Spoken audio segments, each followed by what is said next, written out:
There we go. My mic was muted. My mic was muted. This happened to me on my own channel too. My mic was muted. What's going on, people? Sean, Eric, everybody's here. And look who just popped in too. What's going on, Southern Law? Hey, Nate, how are you doing? Anything happening out there in the world? No. Today's a pretty quiet day. Today is a pretty quiet day. Oh, matter of fact, until I was about to turn on some news. Let's see what's happening in Georgia. I covered it this morning, but I want to see how MSNBC is covering the Fani Willis decision. For those of you who don't know, the Fani was a decision with Fani Willis today. So you want to check it out real quick and see what they're saying about the Fani Willis disqualification decision that the judge made. Let's do it. Hold on. All right. MLS, what's going on? How we doing? I got here late. Just in time to see the Fani Willis decision come forward. I just read this morning, so here it is. Fani Willis, she can stay on. Let's see what the judge said. Case and whether Fani Willis can continue. Lisa Rubin has breaking news right now. Lisa, what can you tell us? Hey, Mika, we have a decision from Judge Scott McAfee of the Fulton County Superior Court and a 23-page decision this morning.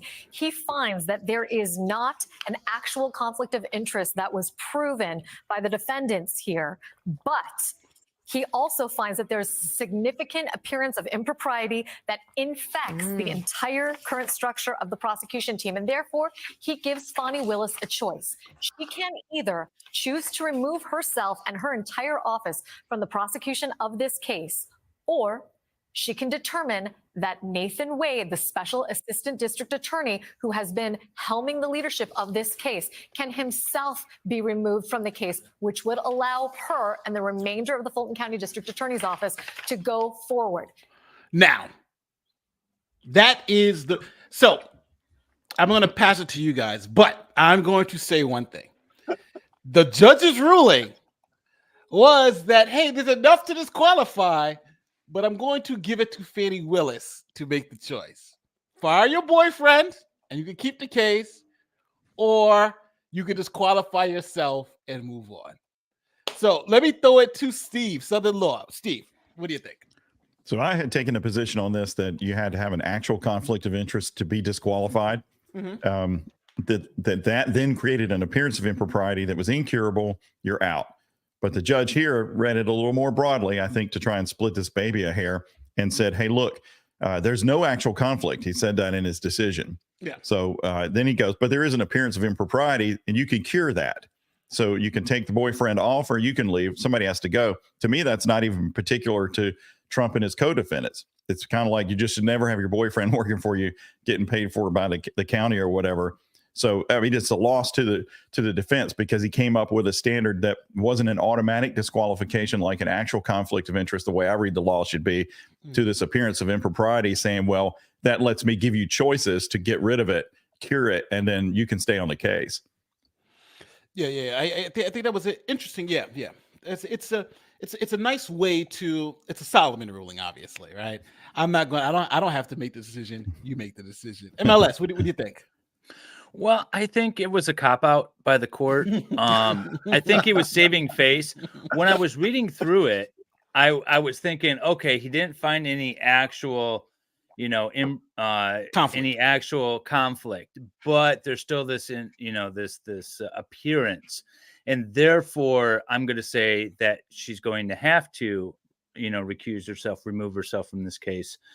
And then he kind of didn't. He did leave it in her hands, but he says, I'm looking at the last sentence here, or the second to the last sentence. However, the appearance of impropriety remains, and it must be handled as previously outlined before the prosecution can proceed. So it sounds like there's like a stay in proceedings until the court is satisfied that this appearance of impropriety is satisfied. Now, what that looks like, everyone's saying, oh, she could still stay on the case. I don't think that that's reading the rest of the case. I don't think that that's what the judge is looking for. The judge is not looking for her to stay on.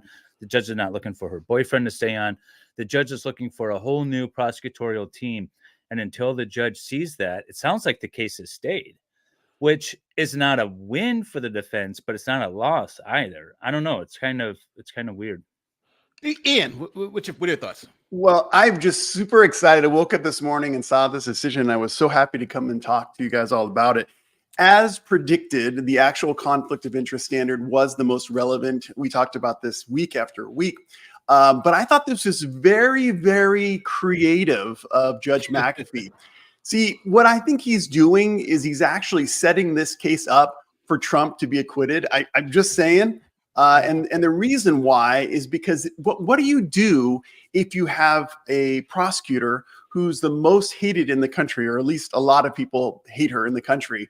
You put it back in her hands. You say, listen, Nathan Wade, he's got to be out of it. But from now on, whatever happens, and he actually says it in the opinion, he says, whether it results in a conviction or acquittal or something in between, which could be complete dismissal at some point, we're going to have Fani Willis's offices take care of this prosecution, and she is going to be relentlessly attacked by Donald Trump and his attorneys going forward. It's going to make a mockery of the system, and at some point in time, whatever the result is, as the judge says, it's going to be, I think, ultimately a win for Donald Trump. So I really thought this was a very creative way. He didn't need to go this far. You know, he does this multiple analysis where he talks about actual conflict of interest. If he had been maybe a more staunchly on the left type judge, he would have stopped at actual conflict of interest and said, listen, I don't see any evidence of an actual pecuniary interest in the outcome of the prosecution of Donald Trump and the defendants. He didn't do that. He went on and said, oh yeah, but there is this thing in kind of in case law about a prospect of impropriety. And as a result, he came out with this, like you said, split the baby decision. Yeah. I hear something. What do I hear? Is that me? Sorry. Something in the background? Yeah. It's probably one of I Steve have Basement. I have an ad running in the background. Sorry. Heavy. There it is. All right. So Nate, I was like, what's going on my computer? Can I read a couple sentences out of this order? No. Yeah. Sure. Because it does at the end, it makes it sound like it's open, but if you look up higher in it, the judge talks about this kind of stay that he's got. He says the court concludes the prosecution of this case cannot proceed until the state selects one of two options. Yes. The district attorney may choose to step aside with her office, or alternatively, Wade can withdraw, and then the district attorney, the defendants, and the public can move forward. So he is, I think, throwing it out there that if Wade leaves, he considers it all cured at that point. It's not in the bottom, but it's in the body of it. Okay, I do know that. But he also called her out for like her statement at the church. And said, this is the problem when you have prosecutors that make all these public statements and things like that. So I know that was more towards the, like the gain that she would get. But I mean, isn't public notoriety and political clout, isn't that enough to say that this is, she's receiving a benefit from this? I don't know. That's too tenuous a benefit, I think, to really preach a conflict. Well, she could always lose an election. Well, I kind of see it differently than you guys. I'm just going to be honest with you. I'm just going to call it the way I see it. I think the ruling was bullshit. I'm just going to call it. I do agree with the conflict piece. There was an actual conflict here, but when reading through it, the law for the conflict, I think the judge got that right. Neither side can prove an actual conflict here. But in reading the judge's decision about the appearance of impropriety, the appearance of impropriety could also lead to disqualification, but you need a little bit more. And even in his legal and the legal cases that he cites, they talk about that, let's say the defendant has the same last name as the prosecutor, there may be an appearance there, but that is meaningless. You have to have more, literally a material kind of situation in that. So in reading through that appearance, because that's what we were talking about, that's the reason why Wade is gone, because of just the appearance. He literally disqualified Wade because of the appearance of the impropriety. So so you can disqualify somebody based on an appearance. He just did it. Wade. That's why Wade is no longer on the case. But I think his reasoning fails in that portion when he starts talking about how he understood the evidence, because he's the finder of fact in this particular manner. And his evaluation of those facts, to me, was inconsistent. And I'll go through it in this way. All the witnesses that said that they were together before, her friend, the other attorney, the cell phone data, he dismissed all that, inconclusive. This is for the appearance. And he kind of took Fani Willis's word for all that. I paid him back, all that. She took all that as fact. And that to me, and I think to most of us, she was straight up lying about paying him back, about when the relationship started. And it seemed he was trying to separate that out. And at the end, it was like, Nathan Wade is a total liar, because he essentially calls Nathan Wade a liar in the ruling, right? He lied in his interrogatory. He's a liar. He's a liar. He's a liar. He's a liar.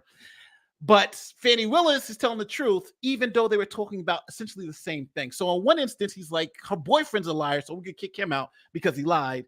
But the things that she essentially lied about, he believes her, even though they were essentially saying the same thing about the same issues. So I think the judge was trying to walk that fine line. And I think, if you're on the left, you're going to say, wait, this was a great ruling. And obviously she's going to bounce her boyfriend and keep the case. But I think on the opposite end, I think he leaves himself open to a lot of criticism, because there's no way you can say that Nathan Wade is full of lies, but Fani is telling the truth, and they both were saying the same thing. Right? The only thing I could say though is that we kind of tend to believe that Fani Willis is going to be leading the prosecution. And I think what the judge was trying to walk that fine line for is the district attorney's office. I think that if Fani keeps the case, it's not like she's going to be, I don't think, cross-examining Donald Trump on the stand at some point in time. She's going to have lots of attorneys. And so he's trying to say, listen, because this one individual should be subject to discipline. You remember that one paragraph where he says, I'm not discounting the fact that there's an ethics commission, but I do think that he took that, and also he wanted to be really, really careful for appeal of this order, because he kind of used it almost like a summary judgment motion, assuming this to be true. In other words, assuming this person was not lying, even if we still find the appearance of impropriety. So that's where I viewed that. I think he was more protecting himself later on for some sort of writ or some sort of appeal than he was that he really believed this, because I think that he believes that these witnesses are subject to discipline for sure. Can I follow up on this point Ian brings up about appeal, because I've seen it in the chat.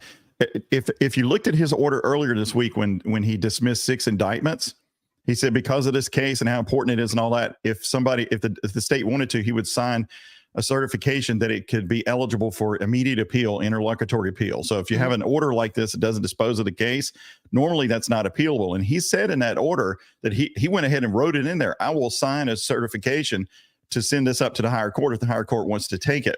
Now, I haven't read this order in detail, but the case law I saw in Georgia says that disqualification is an interlocutory appeal or an issue, and it's not subject to immediate appeal normally, unless the trial court certifies it. And I figured, well, he would do that in this order too, because this is an important case. Now, it would delay the case if he were to certify it and the higher court take it at this point, but I didn't see that in there. It doesn't mean he wouldn't do it, but I didn't see that he would allow it to immediately go up. I agree. One thing I want to say is that paragraph that references the options, the district attorney may choose to step aside along with her whole office and refer the prosecution to the prosecuting attorney's counsel for reassignment, or Wade can step aside or withdraw and then allow the district attorney herself, not her office, the defendants and the public to move forward. So it's not, I don't know, it's worded kind of weirdly. Well, technically she is the office. So, I know, that's why I'm thinking he said it that way, because if she's disqualified, he references the whole of her office in the very preceding sentence, right? Yeah, so as attorneys, we read these things to try to figure out what he's talking about. But I think as a practical matter, the authority for anybody in that office to prosecute comes from her. So if she's disqualified, they're all disqualified as a matter of law, because they won't have any authority to prosecute anybody. But I just wanted to highlight one quick more sentence, because I want to emphasize the fact that if you think that Judge McAfee, really made a mistake on this and was not being too harsh on Fani Willis, it says right here, without sufficient evidence, the district attorney required a personal stake in the prosecution or that her financial arrangements had any impact on the case, the defendant's claims of an actual conflict of interest must be denied. This finding is by no means an indication that the court condones this tremendous lapse in judgment or unprofessional manner of district attorney's testimony during the evidentiary hearing. So Listen, I just think that he understands this. I think this is going to further prejudice her prosecution, her office's prosecution. And so I think he just laid it in her lap and say, you clean up this mess. Is it not just him throwing a few peanuts at the Republicans? But let's really think about this. He says I don't think you could write an opinion more essentially calling for disqualification and not disqualify the person. Well, yeah, that's ethical violations, bar association, the special prosecutors lying, everybody's lying. Yeah. There's obviously this is built, this is bad, but we're going to keep you on the case. Yeah. No. Matter of fact, I'm not going to keep you on the case. You get to choose whether you stay on the case or not. But your boyfriend is gone. The only thing he didn't do was disqualify. He did everything else but disqualify. Go ahead, Sean. Turn your volume up a little bit. Shoot. Sorry. Hold on here.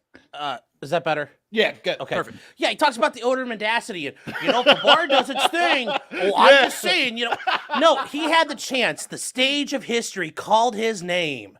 And he's like, well, I'm gonna punt. And Scott, I know you're watching this, Scott McAfee. When that dude challenging you doesn't drop out the race, I hope you realize you got punked at the end of the day. Because that's what's going to happen. You're going to run. You're going to lose. You're like, but I played the game. I tried to be political.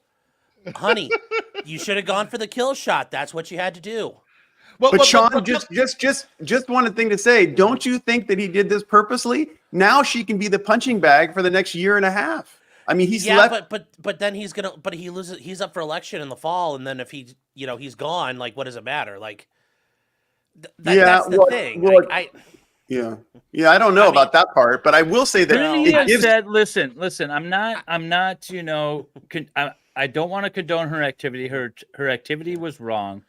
And even if you are anti-Trump, you have to understand that her actions were inappropriate and therefore she must be removed. Like it or not, they just have to be removed. He could have easily have done that and he chose not to. I don't think the whole wording of it is one thing, but I think the conclusion could be written. He could have written two conclusions. She's disqualified or she's not. And I'm just going to be honest, people. I don't see how, number one, the conflict, the actual conflict, okay, granted.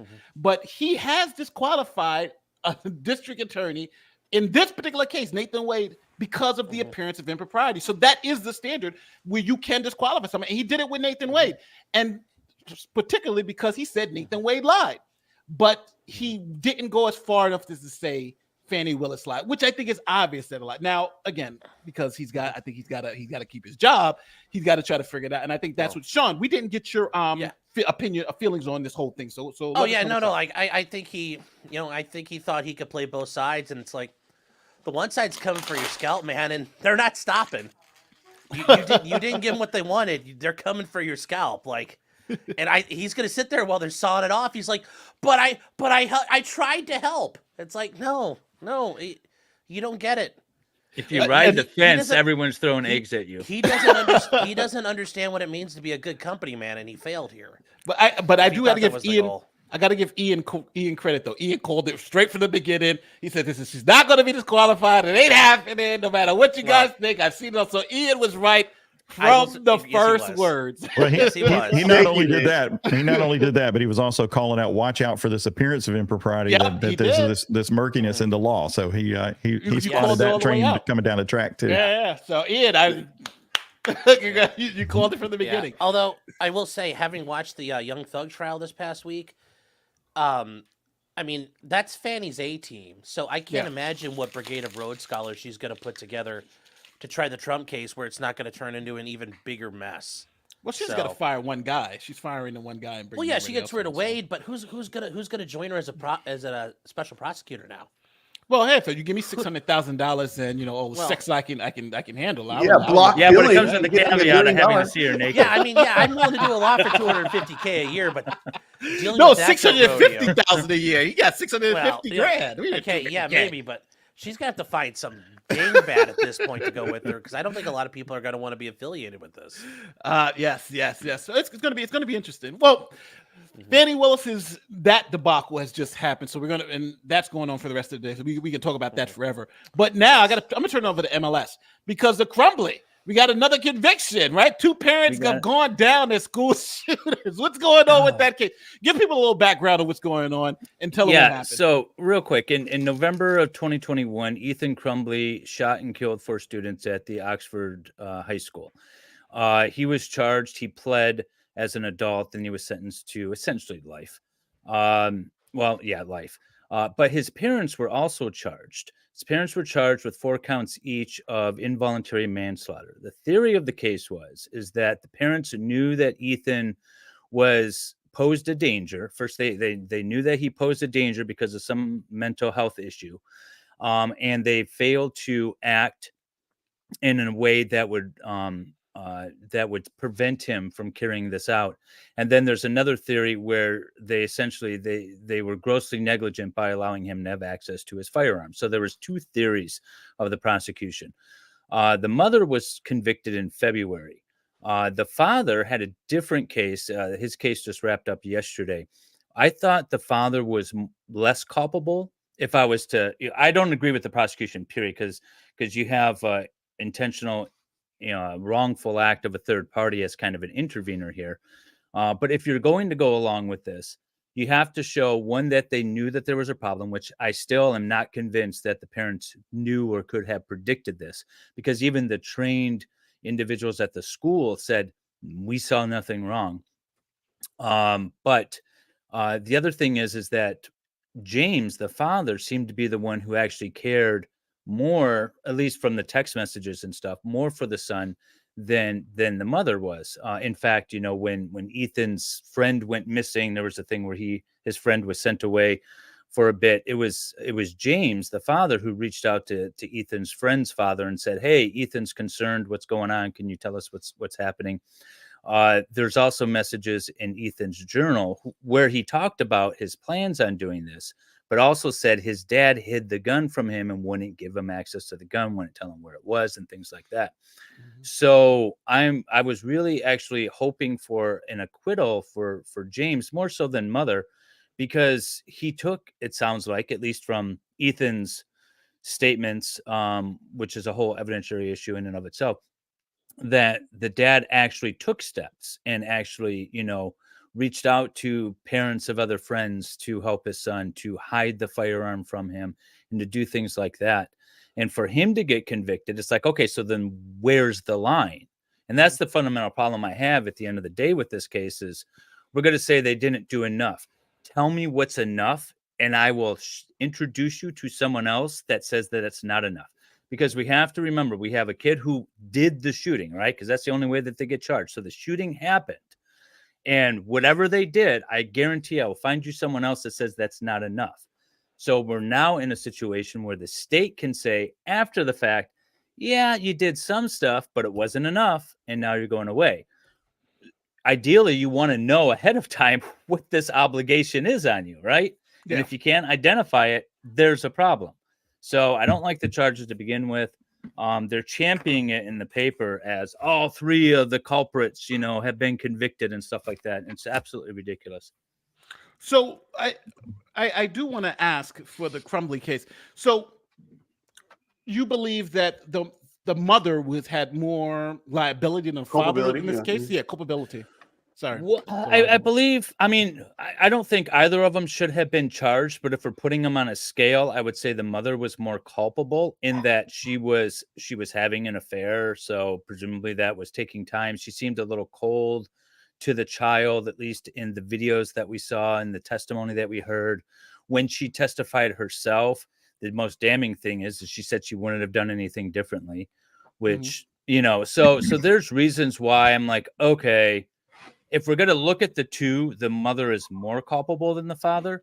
But when you have the child's own pre-written statements ahead of time showing that his dad hid the firearm and the ammunition from him, that's not unfettered access to the firearm, right? We have Ethan's own statements saying that.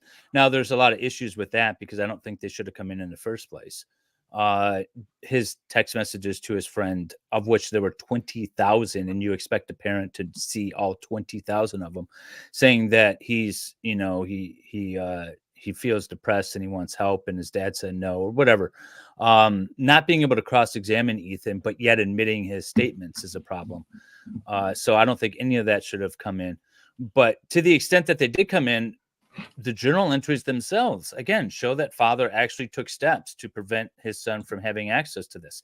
And so what you're talking about then is someone stole the gun. Ethan stole the gun. So now what kind of liability do we have if there's a stolen gun? If someone breaks in and steals your gun? Well, Or not even breaks in. Do you know if there's precedent for this? It seems to me quite an extraordinary remedy for the situation. Not that, there's some culpability to be passed around, but is there, involuntary manslaughter? That seems... There's one reckless case that the prosecution is hanging their hat on. I'll give you the fact-based scenario because I read it early on, like 2 years ago. It was an individual, man. I don't know if he was the father or just like babysitting or whatever, but he had a loaded sawed-off shotgun in a closet in a bedroom. He put two very young children, I want to say like 5 and 6 or 6 and 7, in that room and locked them in that room for some substantial amount of time. It was like an hour or something like that, and just basically left them there. And one of them got a hold of the sawed-off shotgun and shot and killed the other one. And he was convicted for involuntary manslaughter. And the court upheld that by saying he created this unreasonable, dangerous situation by having the loaded gun in there, by not having it locked up, by having very young children who might play with it, and then leaving them unattended in a locked room for an hour. So that's what the court used to establish, or the court and the prosecutor used to establish this. All right, well, we can conceive of a situation where a parent or an authority figure could create a known hazardous situation, allow unfettered access to a firearm, and the parents could then be liable. So this isn't that though, right? I know, but that's the case that's relied on. That's the Yeah. case that's relied on, that establishes this duty. And particularly the court said in that opinion, this time only. In these specific circumstances, we can see where this would be good. And of course, it's never this time only. So when the prosecutor gets up there in her closing argument and says, it doesn't mean that we're going to charge every parent for the wrongful acts of their children. Yes, It's it this does, time yeah. only. It's like, okay. Yes. Well, hold on. See the war on drugs. Hold on. See whatever. All right, but now hold on. Now I know. Now, chat. I hate your guts, and I know you guys hate my guts. It's fine, right? I'm a Democrat, but I understand my place here is because Joe is the Trump trial guy, and we've already talked about the Fani Willis. So I understand the chat. I have to go back to Joe, but we're going to touch the Fani Willis stuff and let Joe get his piece off, and then we're going to move on. So Joe, Get your going piece back off. to Fani Willis for you, so you can get your piece off. You know what happened. Well, what do you think about the ruling this morning? Because you are the guy. Joe's taking a puff of something and getting his thoughts together. Cowardice. I agree. That's it. That's all you got to say? Cowardice. You've been covering this thing for weeks. I know you got more to say than that. That's the cowardice is staring us in the face. I'm actually in the middle while I'm sitting here creating a stream because I would take the entire panel's time, and that's not fair to all of y'all. No, but we won't give our opinion. But tell us what you feel. He basically was like, how many ways, you ever wonder like what would have happened if Solomon actually had cut the baby in half? Yes, that's what he did. He actually cut the baby. He cut the baby and gave it to them both. It was like, good luck. Yeah, he literally. It's like how do you? It's like, and he was like, and he did it slowly. Like you can tell the baby was screaming. He's like, no, I'm gonna make sure it's perfectly even. Cutting this baby in half, and the baby's screaming away there. I'll tell you right now that nobody likes Judge McAfee today. Nobody. Fani Willis hates him. Joe, quick question about this. Would you have found an actual conflict of interest if you were the judge? See, the interesting thing is, it's a great question. It's a really great question. Am I allowed to consider conflict of interest that develops during the course of the hearing? Because I think I should be allowed to, and I don't think he even. I think so. I don't think he even considered that. When you consider the fact that even he talked about the odor of mendacity and that Fani's testimony seemed unprofessional and all the steps that they took. And even I'll tell you this much, I would have listened to the defense on their point that we should have taken some cue from the fact that she had the ability to exonerate herself if truth was on her side. She alone had the ability to exonerate herself. And here's how she could have done it. She just could have said, yeah, there were 12,000 text messages. I'm going to file them with the court in camera so that the judge can look through these 12,000 messages that were made during that year, and that there is no stronger proof in the world, assuming that they really were mundane, assuming those 12,000 messages were not at all reflective of a romantic relationship. If I share my text message history with any person out there, it'll be very clear there's no romantic relationship going on. So if she had done that, that would have made it crystal clear there definitely was no romantic relationship that preceded the hiring of Wade. And yet she chose not to.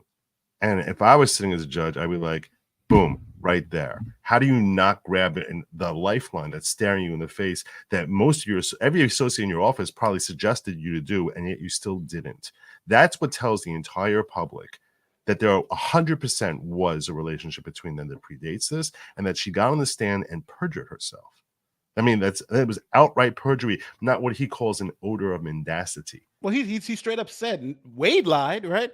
Yeah, he straight up and said Wade's a liar. Yeah, he called out and says Wade's a liar. So what he was left was reliant on Fani's testimony, But he trusted. He took as truth. Which he basically interpreted that everything she was saying was true, even though there's countless indications that everything she said was complete fiction. So now then he basically didn't want to call her a liar. He called her unprofessional and an odor of mendacity, which mendacity means being deceitful. Sure, you're understanding that he even said the state bar should look into it, right? State bar committee, like he said all that too. So he did everything except call her a liar. Yeah, and that's cowardice. That right there is the cowardice. I 100% agree, Joe. I feel like Joe's making me into Joe now. I'm all animated. What are you talking about, Joe? Stop pussyfooting around here. I'm not pussyfooting around. I think it was complete and total cowardice. I think he understands, and he's trying to find every legal rationalization to try and say that. First, I think the appearance of impropriety that he found. Then I've kept saying. I'll tell you one thing here that I plan on going further to tell. I'm going to be streaming at 2:00. I'm going to be doing this. I'm going to be going forward with this at 2:00. But I'll tell you that. Well, actually, probably 3:00. I'm going to do it at 3:00. I'm actually setting up the stream while we're doing this. So it's probably going to be 3:00. So I'll tell you that I think that he went through every legal manipulation to try and find a way to justify what he found. And I think that his ultimate finding, I've said many times, I do not believe that I don't think he bought any of the arguments. And I said, I did not expect that there's any foreseeable outline where an appellate court would overturn him, and I'm actually changed my mind on that based on the retardedness of how this whole thing came down ultimately, because his decision that it has to be an appearance of impropriety is not enough to knock her off. That is something that an appellate court can overturn him on. No, but to be fair, he said it was, but under the circumstances that he had, they didn't prove enough. In other words, he said it was an appearance is enough.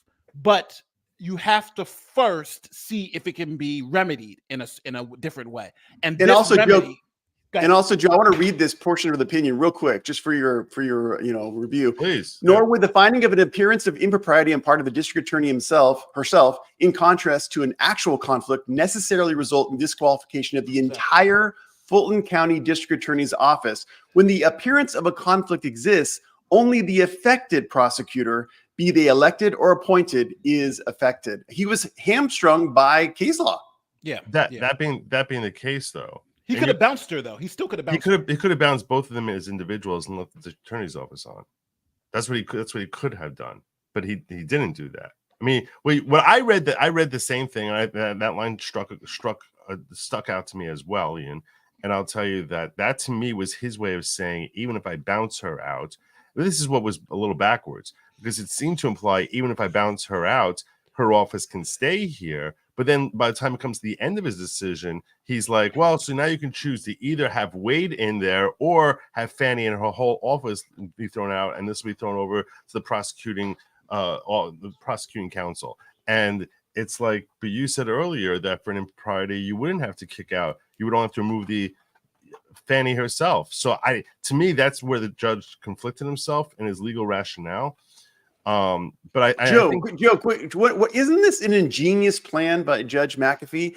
Doesn't the odor of Fani Willis, so to speak, alleged, whatever you want to say to it, infect this entire prosecution going forward? Isn't this an appealable ground that all the defendants, including Donald Trump, can use in the future? Isn't this almost an ingenious way of resolving this, as opposed to just excising the entire office and Fani Willis from the case and then taking away an appealable ground, whether it be interlocutory or final, later on? Isn't that why he did this? He is a lifetime Republican. He was in the Federalist Society. He is super conservative. I did a whole post on Twitter X about this. He's super conservative. I think he was saying, oh yeah, let's let her cook herself, so to speak. it's possible. I mean, look, that actually sounds worse as a description of him, that he's completely politically motivated. I mean, you're basically saying he's not sitting as a judge. I think in certain ways that's worse. It's also worse. What we've seen from Georgia Republicans is that they're conservative in the uniparty type of way, where they're basically like, all right, I have my certain perspectives, but I don't have cojones. So that's what we've seen from Georgia Republicans for the last 4 years. So I don't know what to tell you about that. I mean, that's possible. I don't know him. You seem to have done a deeper dive on his personal politics far more than I have. So I'll defer to you on that, Ian. I respect your research. I'm just saying, and as far as that being a plan, that sounds worse, because that makes it sound as if this entire thing is politically motivated. I'm just saying the dude's a coward. Oh, it's not entirely politically motivated? Oh my gosh, I'm sorry. I made that assumption. I'm saying he's acting as a judge. He just acted as a judge, as a coward of a judge. He's acting as a Republican judge in a Democratic county who wants to keep his job. That's what I think he's acting like. So this is three different. These are three different takes. You guys might not appreciate what's happening here. So Ian's calling him a political hack, and I'm saying he's a coward. And Nate here just basically said, no, this guy is a fish is a guppy trying to survive. And that's all we're seeing from this. Those are three. All three could be true. They could all be true, though. That is true. I saw some news early this morning. Actually, we're better off if she doesn't get disqualified, and that was pretty quick turn from saying she needs to be disqualified. And you remember the old saying, "You may beat the rat, but you can't beat the ride," right? And so for Trump on a lot of these cases, particularly having all of them at once, the process is to some degree the punishment, right? If you don't think it's legitimate, then you feel like this process of putting him through this is meant to impede his ability to try to get elected. Obviously, if you think he's bad, then you think this is all legitimate. But I don't think it's a win for her to stay on the case for him. That's my opinion, although I appreciate the fact that it's going to be a circus going forward, of course, that she is on it, because Trump is going to be able to say, look at the corrupt system, look at how she behaved. If I did something bad, why can't they put an honest DA on it? She lied straight to the judge. This is who's prosecuting me. I mean, he'll be able to make something out of it, but they did. Steve, want you're her so off the right. case. And Trump needs a villain. He needs a face. Crooked Hillary, Judge Engoron. I mean, that was a gift to him. People can get behind that this guy is a loser. We watch him in the gym talking to whatever the James guy, and seeing how his beliefs are what they are. And this is the same thing. It's like we have a person who I guess has been proven to lied on the stand and now is still on the case. He's going to yell to the top of his lungs until he becomes president, if he becomes president, that this is out to get him. The fix is in. They let her still stay on the prosecution. It's a gift, in my opinion. Before we get back to the Crumbly case, I do want to ask, what do you think about his dismissal of the GPS evidence, guys? Because don't forget, in literally in a murder case that he's dealing with, they have that same type of GPS, that same type of location data with the towers, and the prosecution's like, hey, this is good, beyond a reasonable doubt. But then here in the preponderance of the evidence, he's like, it's not conclusive enough to show that he was at her house at 4 a.m. in the morning and all this other stuff. How do you guys feel how he reconciled that piece of evidence, because he had to kind of dismiss that, because if he accepts that evidence and what it implies, then obviously Fani's lying. So he kind of dismissed it and said, well, based on this standard, it's not enough. So Sean, you were saying something. Sorry. Yeah, no, that's. Oh, I don't think it's credible enough. Okay, that's that way. He doesn't have to address it. That's his way of getting rid of it and pushing it off the stage. Oh, you know what? They didn't do a good enough job laying foundation. Whatever evidentiary reason he wants to, that way I don't have to consider it anymore. That way it's gone. But And then I can do make- Sean, do you understand that the same investigator, Yes, the same exactly, is literally in the next case saying the same thing, and he's and accepting all these arguments about Fanny's like, well, I have cash and I don't keep receipts. You know what Fanny's doing in the next courtroom over with a drug dealing case or a drug trafficking case? Like that's what happens there. Oh yeah, I just do cash. I don't keep receipts. Like, so yes, this entire thing. If I'm the defense in Fulton County, I'm like, wait, you just said this isn't admissible anymore. Like, I'd be making all these claims that they've made all these things on the record. These things aren't viable anymore, that they've made these arguments in other cases. This is his way of, I agree with Joe, and that's what I said. This is his way of getting rid of things to allow him to, like, look, guys, I'm trying to be on, yay, Fanny, high five. You know, when he sees her at Applebee's. Like, you know. I think he's trying to make everyone his friend, and he made everybody his enemy. That's what he did. Well, that's the thing, Joe. And that's what I said cowards this too. do. That's what Well, cowards do. Yep. Joe, I brought this up. I said, you know, that guy's not dropping out of the race tomorrow. That guy's still going to be there Oh yeah, come election day. So yeah. He's not gonna have me campaigning for him anymore. That's for sure. yeah. Well, let's circle Even back. though, I'll tell you that I just want to point this out. I do think he's a very intelligent guy. I think he's a very intelligent guy. This guy knows what he's doing. He's very intelligent, and I think in his heart of hearts, like most neocons, he thinks he's doing the right thing, and that he's doing right by his job. I think in his heart of hearts he believes that. I just think that ultimately cowardice is dictating what he's doing here. But I'm sorry, you go ahead. Yeah, no, I want to circle back to Crumbly, because that case, MLS. So at the end of the day, do you think now, when you have these other school shooter cases, do you think the prosecutors are now going to be going after the parents, because this would be precedentable in that jurisdiction? Do you think that's essentially what this sets up? Well, I think just the mere fact that they brought charges against the parents is sort of setting up a roadmap for prosecutors around the country to try to do something very similar. Whether both these cases get overturned on appellate level for whatever reason, I think it does set up a roadmap. I think you're going to see a lot of it. With regard to school shootings, I was watching Lawyer this morning, and he was talking about the 6 or 7 youths that were charged with the unaliving of a 16-year-old at a Halloween party. Yeah.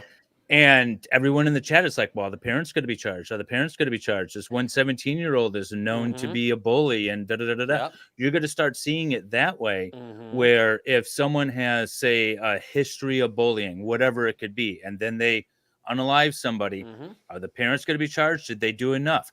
They got that kid anger management and counseling, but you didn't give him drugs, so that wasn't enough. You didn't put him in an inpatient facility. Don't worry, the state at the end of the day will tell you whether or not you did enough after the fact. That's the problem. I do want to say about inconsistent statements we just referenced with Fanny and all that. The prosecutor in the Crumley case stood in front of a judge in Ethan's case during his Miller hearing. And what they were trying to do is convince the court to sentence him as a juvenile to life without the possibility of parole, regardless of whatever with the U.S. Supreme Court case. They had this hearing, and she stood up there and said he's going to try to put the blame on his parents. This is 100% him. He didn't have any mental health issues. Judge, don't rely on that, blah, blah, blah. And then out of the left side of her face, and James and Jennifer Crumley's case is the exact opposite. So it was allowed. It was challenged, but the court, wasn't allowing that to come in front of the jury. But hold on, but MLS, but I've seen that happen before in murder prosecutions, like when I was at the Bronx. On one case, like you have 2 defendants and they separate the case, and then so you don't know who actual shooter was. So in one case, he's the shooter, and in the other case, you got another DA saying this person's a shooter. So there is like some inconsistency somewhere. But if you just have the facts to kind of develop it, you can make those two different arguments. No, well, you could say the same. Like they were working in concert. We don't know who was the shooter, but one of them was. That's a different argument than saying it's he doesn't have a mental health issue versus he has a mental health issue. And I will also add that it was the exact same prosecutor. It was Karen McDonald, the elected prosecutor, okay. making the arguments in both cases. So, Well, and Nate, I was going to say, though, what's going to happen with the crump? Like, yeah, kids who are bullies, because there's a lot of parents out there who know their kid does stuff. They don't care. Yeah. I've been to juvenile court defending kids. Mom and dad don't care. Think about how many parents out there do that. They just don't care. Junior's in a gang. Junior's out running around all night. Junior doesn't get home till 3 a.m. Why aren't you policing your kid? Why aren't you trying to ground him? Why aren't you doing anything about it? You know, your kid's out and about. Do you ever check his room? If you would have checked his room, you'd have found this gun. And guess what Junior did? Junior's running out in a gang and he shot up a building. And guess what? Some little kid caught a stray. Yeah, guess what? You're on the hook now. I mean, the police and the prosecution don't just stop at, oh, well, this worked once. We're never going to use it again. They always increase their power. The war on drugs is a great example. Think about all the things you can do now. Think about all the erosions of your 4th and 5th Amendment rights that exist. Why? Well, because they were given this and they go a little more, a little more, a little more, a little more. And that's not a big stretch because you hear the police lament, we don't know how to fight gangs. And they're going to drag some mom or grandma out of her house because Junior was in a gang and she didn't do nothing about it. And yeah, I'm sure all these people clapping and cheering like seals for the Crumleys are going to say, wait, that's not what I wanted. And it's like, But Sean, but in reality, it is. What about the argument? Because the argument that I've seen is that we already allow this in some aspects in civilly. If your child goes out there and does something, then you could be held liable civilly for those particular issues. So now we're just extending that to the criminal arena. How do you feel about that? The civil arena, okay, great, fine, you sue me. You're not throwing me in prison for the rest of my freaking life. Like, there's a big damn difference. Like, yeah. I mean, I'll get sue me every day for $50 million. Cool. Like, it's one thing to live in poverty. It's another thing to live in prison. I would say that those things are two distinctly different things. But Nate, let me throw a scenario at you. You have 3 children. The oldest one is a boy. The 2 younger ones are a girl. The older one, who's a boy, is extremely violent, like yelling and screaming and kind of out of control, and is hitting and is actually a danger to the other kids. So you get the state involved. You get Child Protective Services involved. You get the prosecutor involved. And they do minimal to nothing. You've got him in therapy. You've got him taking medication. He refuses to take the medication. And so, but he's a danger to the kids when everyone's sleeping, the other children. So what you do is you create a separate bedroom for him that's part of the house, but it's like separated. And you put him in there to try to control things at night. And then you get charged with child neglect and abuse, because that's what happened to another family. So, I mean, but where's the line in between is my biggest issue. Is you don't know. I am not saying I agree with the argument. I just have read the other side. Yeah. So please don't assign that argument to me. I mean, I definitely don't agree. Yes, I know civil, but the argument for an MSNBC and everything is that we already do this, and so I agree with you guys. But and ultimately, this is going to come down. It's, even though it's a joke, it's a very accurate representation. You pay taxes. How much do I owe? Well, you tell us how much you think you owe, and we'll tell you afterwards if you're right or wrong. And if you're right, great. But if you're wrong, and the government thinks you owe more, guess what? Like, that's when they do something. So this is going to be, did you do enough? And, you know, all it takes is a prosecutor to say, I don't think it's enough. And let's say even the Crumleys won. Their life, I mean, is destroyed. They spent 2.5 years in prison or jail now. I mean, these people they've got no home, they've got no friends. They lost everything they had. I'll go one step further. If there was never any criminal or civil prosecution against the Crumleys and no one even thought to bring such a thing, I have a pretty strong feeling that when your only son is a school shooter, your life is pretty much over anyway. Yeah, but this was being drugged through the state. I mean, sitting in prison for 2 years. I mean, or jail for 2 years. This is heinous. They've lost years off their life. They're going to lose even more years off their life now. This prosecution made society a worse place. There's no question about it. It made society a worse place. I need to pause and just say something here. Something that I'm sure all of you have been thinking, but I just need to break away from the law for just a second. Ian, where the hell did you get this crystal sharp camera? My God, I feel as if I'm on a potato compared to you. I feel as if the rest of Yeah, us. his is like so clear, right? Oh my God, that's Yes, it is. crazy. Also, we're not talking about the camera now, Joe. We got I need to got know. time here. Time. We talk about that after the show. Joe, All Joe, right. Joe, Cameras so make me so look happy with the better, camera. so. All right, hold on. I need a camera like that. So we got. I'll help next, you, Joe. I Thank want to you. move. I want to move to the next story. We're going to talk about the conviction of the armorer. I'm going to ask Southern Law to go into that. But before we get into that, Sean just mentioned taxes, and I want to bring up this quick story as just which is wild. But so, have you guys ever heard of the show Empire? Yes. Well, on Yes, that, heard of it. the lead actor in that show, on the show Empire, Terrence Howard, has just had to pay says he's been ordered to pay $1 million in back taxes. Ooh. But he says he's not going to pay it. He's going to go to jail. And the reason why is because he says it's immoral for the United States government to charge taxes to the descendant of slaves. So that's the reason why he's not going to talk. Now, I say he's going to jail. Do not pass go. But how do you guys feel about You him wanna saying he comment will on not pay because it's immoral for the government to charge offenders of slaves taxes? Who wants to take it? I just think he's going to jail. I think he's just might just say, I'm going to jail. It's ridiculous. It's crazy. I mean, I didn't expect that's a weird deviation in the sovereign citizen playbook, but yeah, let's see how well that plays out for you, buddy. I want to Because know what you he go put to in his jail tax and you return filings. You go to prison and you begin with. still owe the taxes; they don't go away. Yeah. He's like, nah, it's immoral to charge black people. I hope he wins, though. I hope he wins. I will say this, having some personal experience.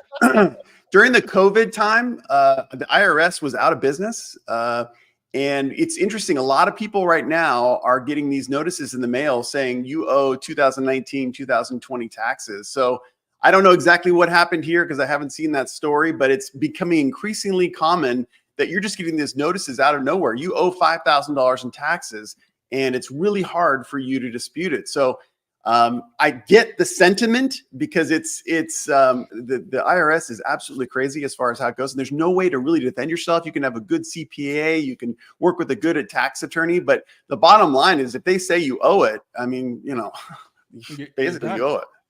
So I'm throwing it to Southern Law. You've been following the Hannah Reid issue with in New Mexico.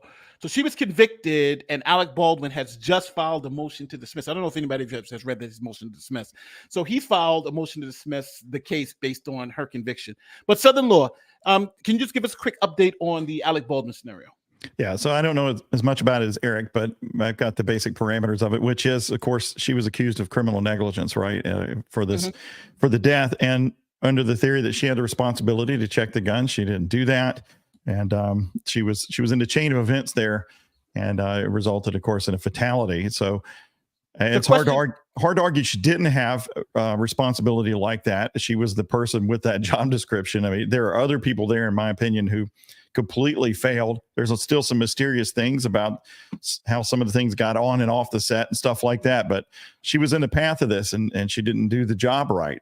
Now, I haven't read Baldwin's motion to dismiss yet. It is interesting. It may tie in a little bit to this Crumley situation, in that I suppose he's probably going to say she's been found criminally responsible, so she's an intervening cause to what I did later, which was, if she failed to a criminal level there, how can I be held to do that later? I can rely on somebody not to act in a criminal way before I do something, right? So I don't know that would be successful. I don't think it should be in his case, but maybe that's the grounds he's filed on. And there's two intervening causes, right? There's her, and then there's the other guy, because she handed the gun to the AD, and then he handed it to Alec Baldwin. So you have that chain. But remember, Halls actually said Hannah handed it to Baldwin. Okay. Hall said that at his testimony, and when I heard, and that's the thing, we talked about this the one time, and Eric said, yeah, that's something that people have kept on thinking, but David Halls in his New Mexico OSHA thing said, no, Hannah gave the gun right to him. I didn't touch it.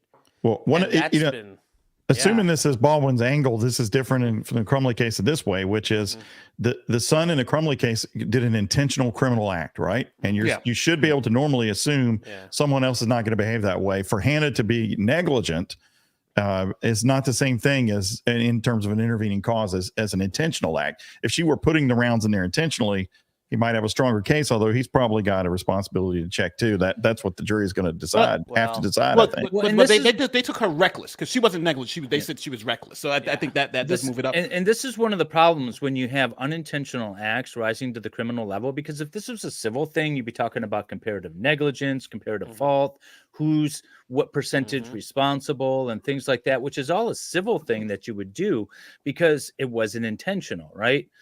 Even in the civil context, if it's an intentional battery, say, you don't do comparative negligence and comparative fault. But you're trying to like bring this into the criminal realm, which historically just doesn't exist. There's really no historical precedent for criminal charges based on like general negligence or anything like that. You have to really rise to a certain level. And the question that I haven't read the motion either, but the question that I would have if I was Alec's attorney would be, does her what is it? Recklessness.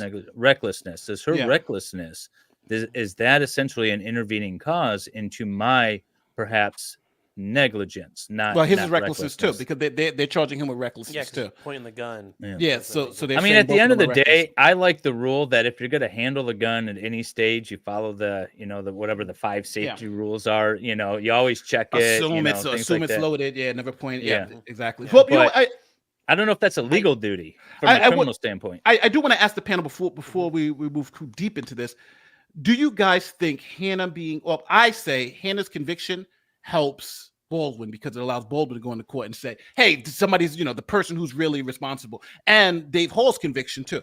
Do you think this conviction of Hannah and Hall's helps or hurts Alec? I'll start with Ian. Yes, I entirely agree for the reasons you just said. And I think that I don't know if you guys have seen the motion to dismiss, Alec's motion or whatever.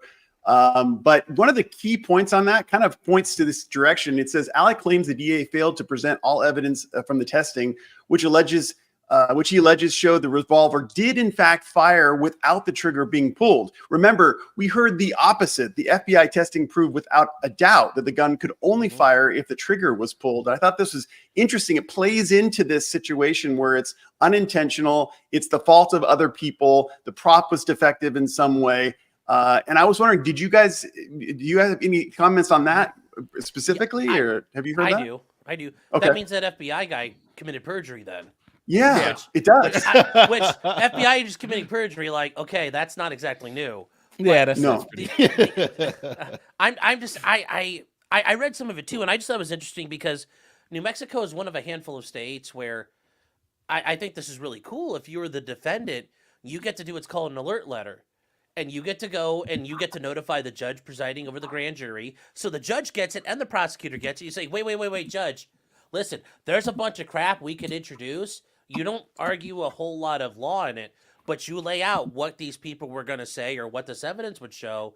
And you could introduce exculpatory evidence to the grand jury, which when I first read the table of contents, I'm like, how is the judge ordering exculpatory evidence to go in front of the grand jury? But by law, they have this, and it's actually really interesting. But I think ultimately, at the end of the day, yeah, you could say Hannah did all these things. People are still going to look at the fact of, and we learned about this, Alec Baldwin only wanted the hero props. He only wanted to play with the hero props, which means he wanted to play with the real gun. So this whole time, Alec Baldwin's playing with the real gun. I think it's going to be a hard sell to tell people, listen, like you walk into there and you're going to be like, listen here. I understand you, these country folk out here in New Mexico, but I'm a big city New York attorney. And listen here, guys, listen. We got these fancy Hollywood movie stars. We got these rules on movie sets. Something you'll never get to do because you're one of the little people. But the rules of SAG, well, ladies and gentlemen, the rules of SAG are just a little too big for the state of New Mexico. That you're not gonna. That is not gonna be a great argument because people in New Mexico. Worst New York accent ever. Yeah. I tried. I'm a New York lawyer. Yeah, whatever. Also, every New Yorker talks like John Wayne. I don't know what the hell's happening here. Hey, you know what? Well, they're gonna try to code switch. They're gonna try to code switch. And he's gonna leap against a jury box and say, "Listen, you guys don't get it. They're actors. They have different rules." He's got to be able to have these rules. Otherwise, he does the caviar's not chill in his trailer. You don't understand it. You need him in that film. You want him on that film. We have these rules, and the jury's going to say, look, I don't point guns at people. Now, like, yeah, if you grab a fake gun or you have something that's red, okay, it's clearly not a real thing, and that's not a real one. It's red. It's made out of plastic. But he was pointing a real gun at somebody, and he didn't. And they talk about all these exculpatory material. Alec Baldwin, removal of that. Alec Baldwin's words are the biggest thing. I wasn't playing with the trigger and it still went off. It's like, you're going to have to convince a jury that, and I don't think a jury's going to buy that. I think at the end of the day, absent trying this in LA, I don't think Alec Baldwin's going to, a jury's not going to be very receptive of it, I don't think. I also don't think Alec's going to call as his firearm witness the same one that Hannah did. Well, yes, but I will say Alec has far better attorneys and legal counsel. So this is going to be like an OJ trial, right? You got their DNA people, you got my DNA people, and at the end of the day, we're all going to be confused. What did the hell the DNA show? And it's going to be okay. Well, you know what? Not guilty. The one thing, Steve, though, I'm wondering who he's going to pick, because the fact that Bowles, well, I think Bowles found that guy because Bowles is an idiot, but you're going to be really pressed to find a really credible, truly accredited firearms expert to say what he did was okay. Are you crazy? To the right place, of course. Well, yeah, that guy's going to sound like a quack, though. But they got to sound credible, for that price. Too. Yeah, you can find anybody. You can find some bum on the side of the road to say whatever. No, I'm not talking about a bum on the side of the road. You can find somebody who has some real serious licenses on the wall. Dude, I was just thinking, how many trials have you watched, guys, to see those Amber Heard's psychologist? Yeah, that's what I was thinking of. We see this all the time. And you're like, oh my God, you've got so many degrees and talking nonsense. But it's one thing when you're getting into like esoteric and not tangible issues. Literally, should you point guns at people? Well, no. There's actually a reason to do actually, it's like that's where I think you're gonna have a problem if you're Alec Baldwin. Could they put it on what's her name who was shot? I can't remember her name. Helena. Could they put it on Helena and say she wasn't supposed to be behind the camera? Well, I mean, that's almost like saying those kids in Oxford should have played dodgeball better. I mean, I don't think that's a good argument. At the end of the day, she shouldn't have been standing there. It's I mean, he does have some arguments to make. I do agree with Ian. Yeah, you can spin off blame in 50 directions, and hopefully there's enough diffusion. But it's not going to be an easy victory for them if they get it.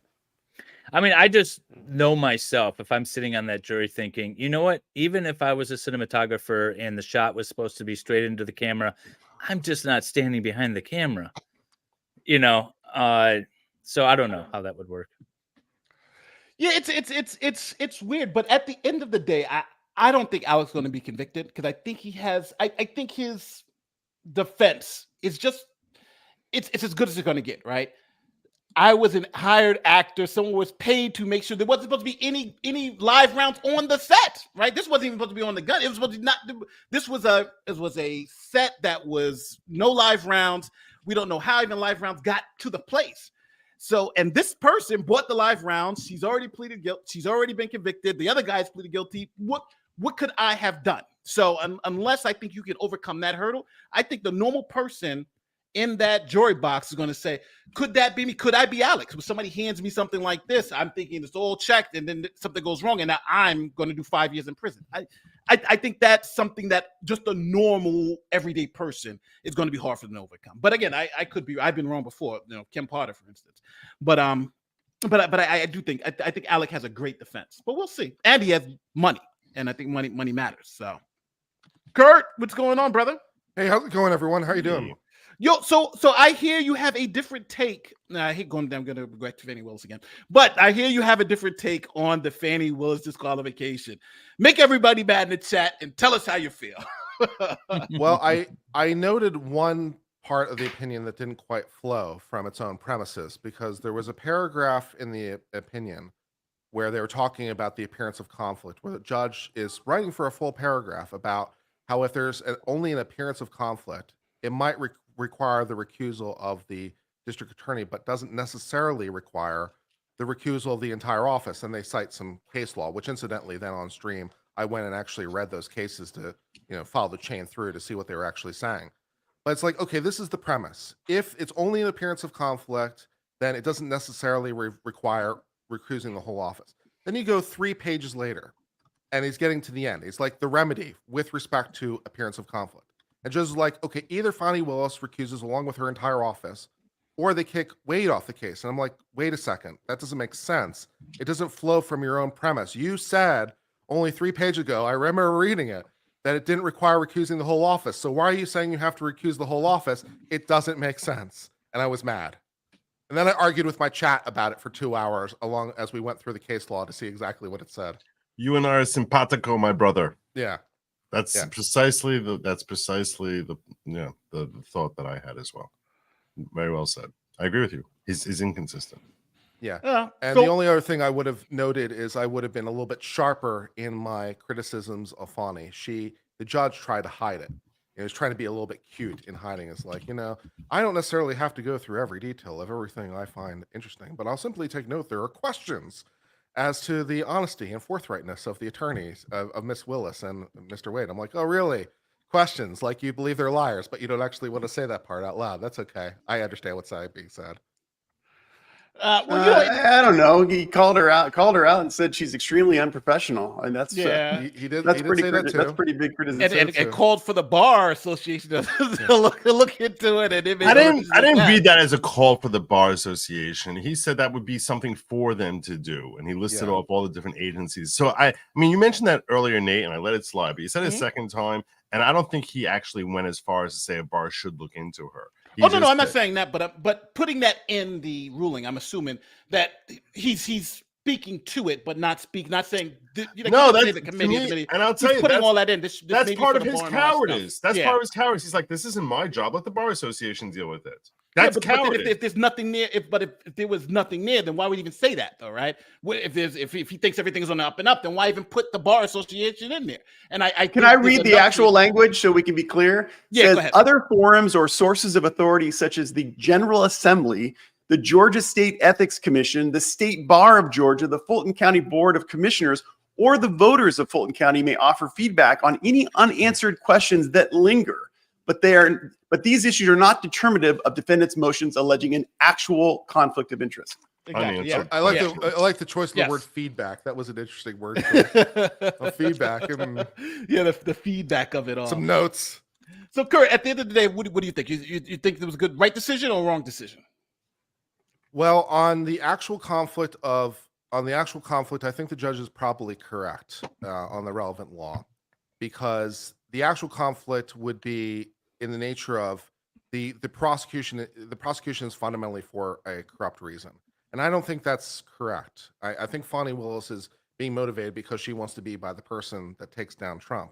The financial stuff that may be flowing to her is mostly incidental to her motive. It creates a bad appearance, but probably not an actual conflict. And I think the judge is correct to note that there's a perception of a conflict of interest because of all the reasons that he went on to. I also take note that it is and should be difficult to disqualify the elected prosecutor. They were elected by the voters and everything to be the person in charge of the office. So, I think it does require and should require a fair amount to disqualify the elected prosecutor as opposed to just, someone who happens to be working for the office. I think those are birds of a different feather. So, on the whole, I'm not surprised. On the whole, I am, not even sure the judge can be said to be wrong in their ultimate conclusions. I would certainly disagree as to parts, as I said, but I'm not sure I would disagree in the ultimate conclusion as to what is being said. And the only part that's confusing to me is why then spend a paragraph telling me all the reasons I don't have to disqualify the office and then disqualify the office. But I don't see that Fani Willis has any incentive to appeal for that reason, because it's like, okay, you shouldn't disqualify the entire office. Even if the Court of Appeals says, okay, it doesn't really do anything for her. She wants to be the guy. She wants to have the ball. So even if she's like, okay, you only have to disqualify herself, it doesn't get her anywhere. The judge really can't be challenged on any of the findings of fact. But I want to ask you. But I want to ask. I just want to ask directly. I don't think the judge actually gave her a choice. I think he made the choice for and presented it as a choice. Get rid of Wade or get rid of the case. She's not getting rid of the case. Does anybody here really think she's going to get rid of the case? Like, no. I think this was an appearance of choice. It was illusory. But, of course, I'll bounce Wade because this case is a career case. Again, if you guys feel I'm wrong, let me know. But she's not. There's no choice here. It's also not really a choice because getting rid of herself and her entire office also necessarily implies the disqualification of Wade, because Wade is only being hired by her office. Yes. So if her entire office is qualified, Wade is also gone disqualified. So how about disqualify your entire office and Wade, or just disqualify Wade? Which of these options do you like better? I was like, okay, well, all right, fine. Well, you know what? Here it is. So this just popped up. Nate. Uh-huh. Nate, I'm sorry. I need to bust on out of here. I am going to be streaming at 2:00. I'm going to be streaming this decision at 2:00. I thought you were at 3. Yeah, I moved it up to 2. That's why I want to clarify for the audience. All right. There. I initially said 3. I'm moving up to 2. If you give me a redirect, I'd appreciate it at the end of this thing.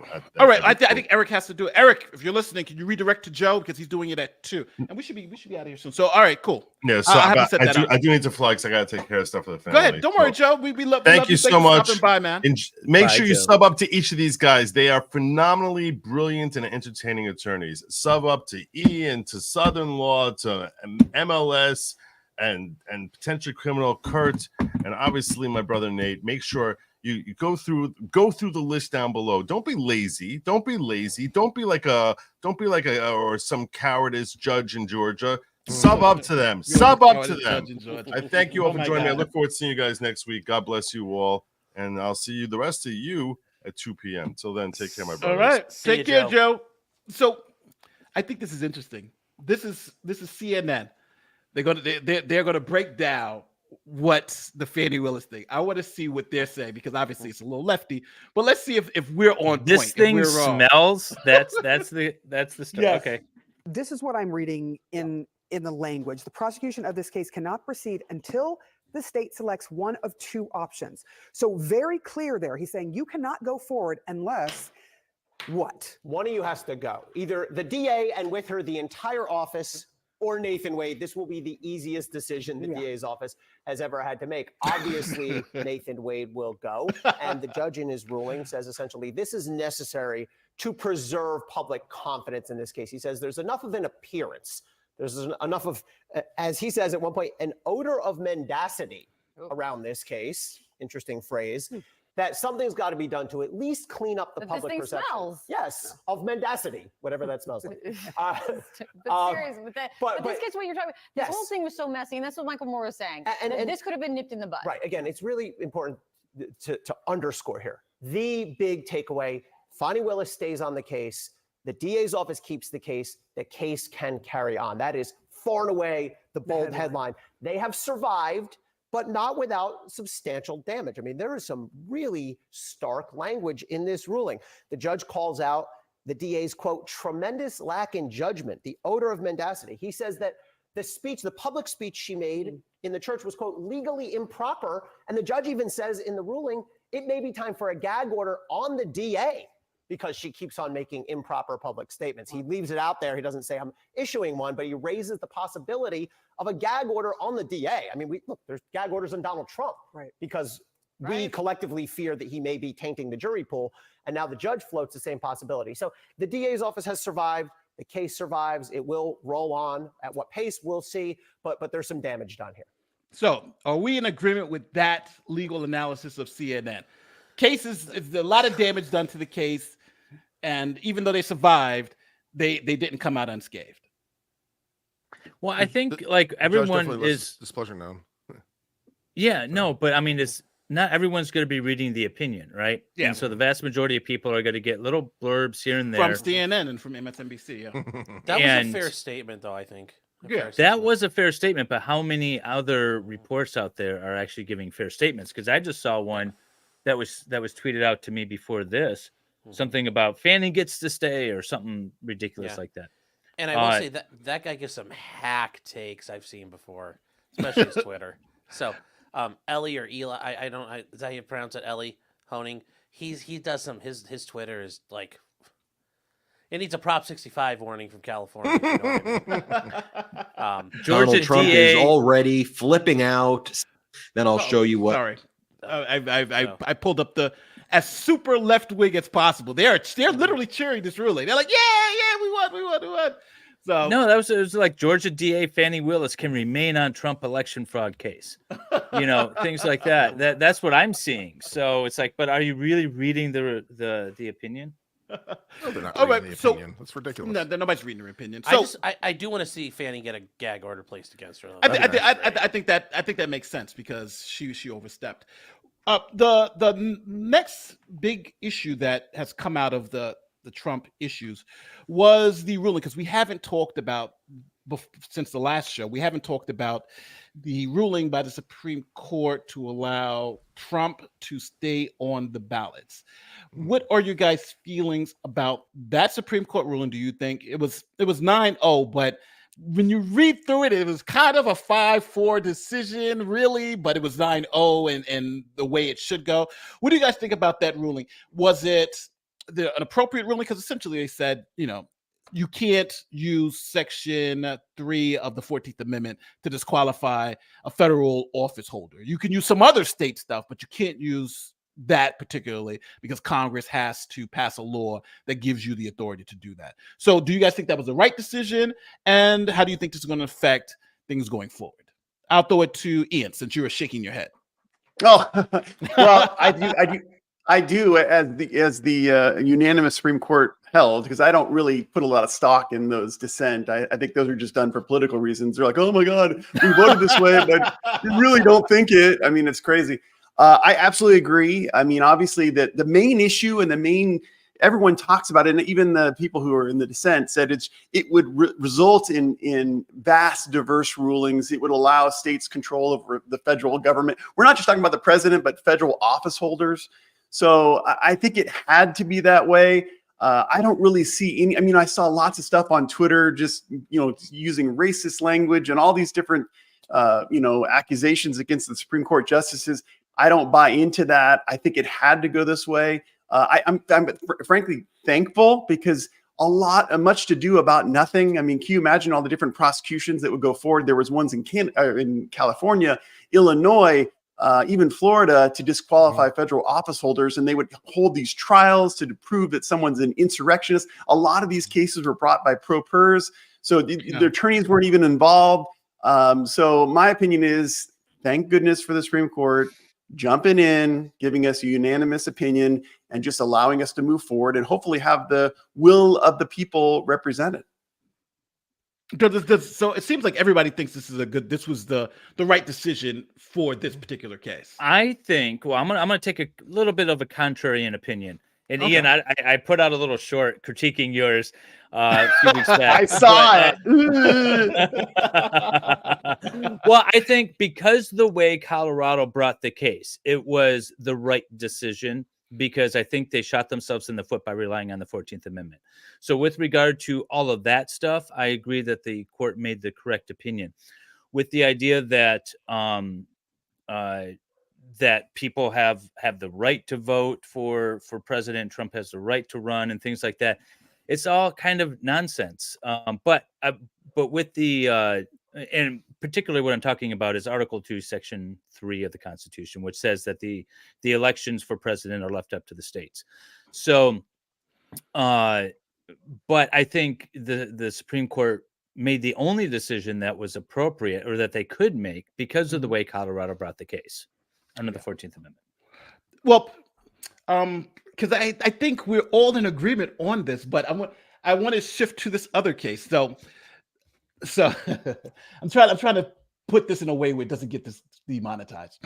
Okay, so we know that men today can declare themselves to be women. Apparently. And if you're a declared women, you can then compete with women.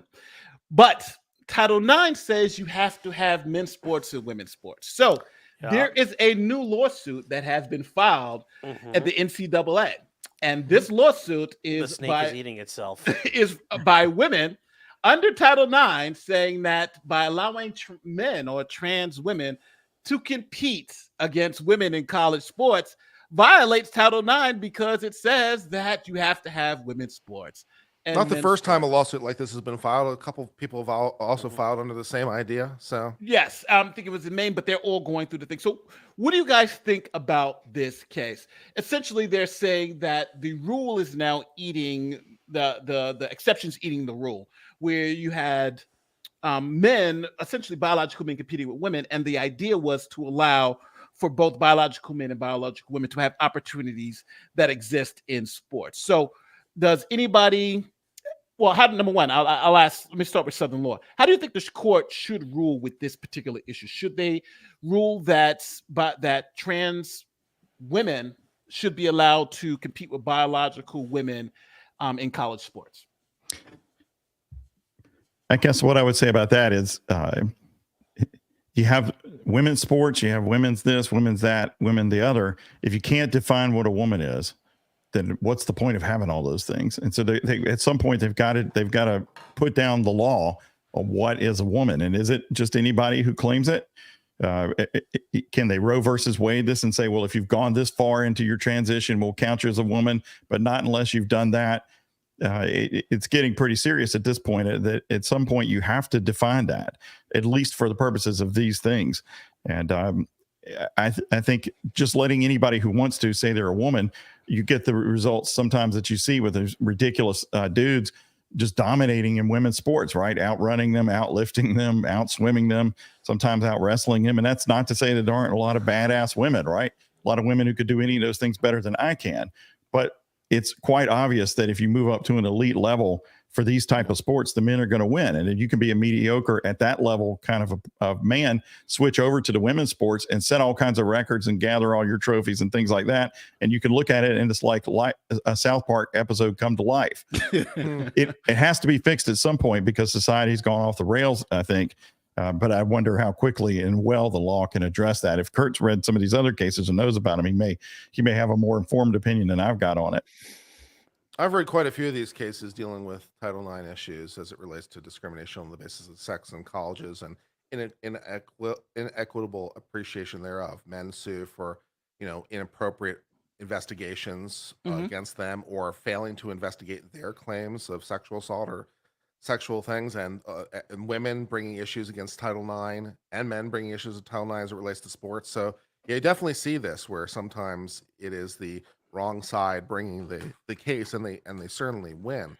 I think fundamentally, there's just a simple truth that men are a category and women are a category, and by necessity of being a category, all categories must exclude.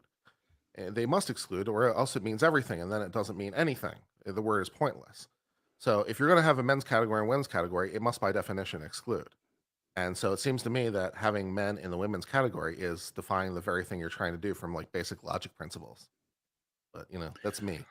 An interesting case that you might want to look at is the PGA case. I can't remember, but Scalia wrote the opinion years ago, where it was talking about can people use carts? I remember that case. Great case. With the Yeah. handicap case, I remember. It could walk. Yeah, really great case. And because what he said in there, and I actually quoted Thought it. Scalia was in dissent of that one, actually, but I think he was. You're right. Yeah, because he said the rules are arbitrary, right? They are what we say they are. And I think, and I actually quoted it in his dissent, anyways, in some other cases that I used. But one of the fundamental problems is nobody foresaw this, right? When they said women's sports and men's sports, everyone knew what a woman was and everyone knew what a man was, right? It's like, I try to find some case law on something so obvious, right? And then, like, why isn't there any precedent saying this? Because it's so obvious. There's no case law. And so now you've got to develop this case law and identify what women are. But at the end of the day, you could say whatever you want. You could create a third category, but you have to define what it is. And I think the fact that the law doesn't define what it is, I liked what I think, and I might get it mistaken. Was it the international sports or was it the Olympics that created like a third category, like a trans? But nobody showed up though. That was a problem. Nobody showed up. They said it was discriminatory, so they didn't show up. But I do want to ask you, the issue here is Title IX. Title IX does have this distinction between men and women's sports, because remember back in the day it was all men's sports and women didn't have those opportunities. So that's specifically why if you get in federal funds, you got to have equal access for women and men. So that's what these are attacking. And if memory serves, that's legal issue. Go ahead. If memory serves, in the aftermath of Title IX, women's sports increased at college at something like 8-fold. It was a huge increase from Title IX. It was a massive increase. And but so trying to defy the entire purpose of what we were trying to do in the first place. And that's what this lawsuit is about. This lawsuit is saying, hey, you created this for women, but now all of a sudden you're saying we don't know what women are. So it's kind of that issue, if you know what I mean. You can't have women's rights unless you know what a woman is. I mean, there's kind of definitional problems. You know what? Through. But Well, when they wrote Title IX, the world was different. We've learned and progressed and changed as a society. Yeah, well, as an interpreter, I'm going to interpret the word as it meant at the time. So when they wrote the Civil Rights Act of 1964, I'm pretty sure in 1964 they meant men and women when they were talking about sex, and they meant biological there too. Just a guess. I have a shocker for you, because now this is going to another level. See, at first we're talking about men, women, and I brought up the Title IX, but there's now another case that's going through the courts about trans race. So I'm going to bring this up because this person is using the transgender argument to say that they can make a transracial argument. So that's definitely been done before. Is Pocahontas relevant again? But the thing about race is that unlike they say that sex or gender is on a spectrum, and the funny thing about race is it is on a spectrum. And I was also commenting about this on my own channel last night. If you go to different parts of the world, they don't even agree on where the boundary lines are. If you go ask what is a black person, where you are in the world is going to change the category of the thing. About who they do or do not consider to be black or any other category. So there's a particular arrogant conceit or arrogance, erudite offer by the left in the United States that somehow their definition of race is the one true definition of race, even as they say that all cultures are equal, and they can't even agree on what races are. Well, let me introduce you to this officer. His name is Mohammed Youssef, and he's from Chicago. Now, what happens is Chicago Police Department has just brought up a policy that says that, you can identify with the gender that best identifies your life status right now. So if you started 20 years ago as a female and you said, hey, I'm transitioning to a male, you can do that at the Chicago Police Department. Now, we have this officer, Mohammed Youssef, who, he is from Egypt. Now, for those of you who don't know, a lot of people who are from the Middle East consider themselves to be Caucasian and not black. So 20 years ago, when he was on the force, he filled out his application as Caucasian because there were only three things: black, white, and Hispanic. So he said, hey, I'm going to fill out for white because that's where it's from.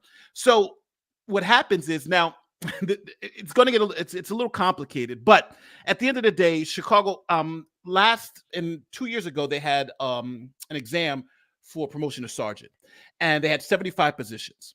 Now, 50% of the department is white, but only 5% of those promotions went to white officers. The majority, so only 5. So even though you have 50% of the officers happen to be white, only 5% got the promotions, and the other 95% went to minority candidates. So what he decided is said, hey, I want to change my race from white to African American because, if you're black, you get promoted. If you're white, you don't get promoted by this. So he's made the argument. So the police department in the state said, well, you can't change your race. You can only change your gender. So now he's suing for two reasons. Number one, he's saying it's discrimination based on race, right? If this was reversed, 50% of the police department were black and only 5% would get promoted, we'd be all up in arms. And the second one is that he should be able to change his race just like someone else is able to change their gender. And he cites all these transgender cases where they're able to change their gender, and that the benefits to changing your gender from male to women gives you the ability, for instance, to get loans, to get things that are only specifically for women that you wouldn't be able to get if you identified as a man. So my question to the panel is, do you think this guy has a viable case for his transracial for his ability to change his race based on the precedent that people could change their gender? Sorry, I know that was long, but if there's any logic in this world, then yes. But I would. Sorry, go ahead. David, you go ahead. You go ahead. No, I was just going to say, it seems like instead of more changing his race, it's more correcting an inconsistency. At the end of the day, like if he wants to say, hey, listen, I'm a minority because I'm Egyptian, as opposed to I'm Caucasian, which everyone takes to be white, Anglo-Saxon, whatever, so I feel like it's more of a correcting an error than anything else. So I don't know if it needs to rely on the whole changing gender thing. So his argument is that even though most Egyptians, which I didn't realize, consider themselves to be Caucasian, Mhm. he wants to change his They do. designation to African American because Egypt's in Africa. Yeah. Egypt is in fact in Africa. So last he time I says checked. that best identifies me now. Actually, it is. Yes. So he says that best identifies, even though we all identify ourselves as Caucasian, I'm technically African American.